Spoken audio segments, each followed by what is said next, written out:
کو کوئی بجھا نہ سکے، لیکن اس پیاس کو کوئی بجھا نہ سکے، اس پیاس کو کوئی بجھا نہ سکے۔ اکیلی جان، اکیلا گھر، دم گھٹتا، دل اکتاتا، خدا کو یاد کر پیارے، وہ ساتھ آنے والی ہے۔ زمین اور آسمان اگر کسی کے سینے پر سمیٹ کر رکھ دیا جائے تو اس وقت وہ تکلیف مرنے والے کو ہوتی ہے۔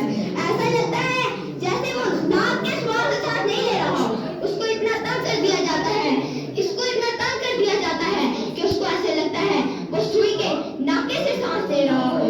جس کو موت آتی ہے وہ ایسا لگتا ہے جیسے اس کے پیٹ میں ببول کا درخت اگا دیا گیا۔ اگر ببول کا درخت کسی کے پیٹ میں اگا دیا جائے اور نیچے سے کچھ اس طرح سے کھینچا جائے تو اس وقت کتنی تکلیف ہوتی ہے۔ اور کھینچنے والا بھی زور سے کھینچے، کیا اور کھینچنے والا بھی زور سے کھینچے تو اس وقت اس کی رگوں کی کیفیت کیا ہوگی، اس وقت اس کے پیٹ کی کیفیت کیا ہو۔ زندے بکرے کی کھال ادھیڑی جائے لیکن تب اتنی تکلیف نہیں ہوتی۔ 113 تلواروں کی ضرب اتنی تکلیف نہیں دیتی جتنی تکلیف مرتے سمے ہوتی ہے۔ کیا جتنی تکلیف مرتے سمے ہوتی ہے؟ میں اب آپ سب سے ایک سوال کرتی ہوں، مجھ کو اس کا جواب دو۔ جو صبح قرآن کی تلاوت کر کے آیا ہے وہ اپنا ہاتھ کھڑا کرے۔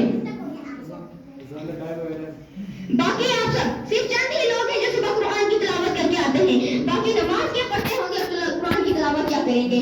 میرا آخری سوال، آسمان کی اور دہشت کی کنجی کیا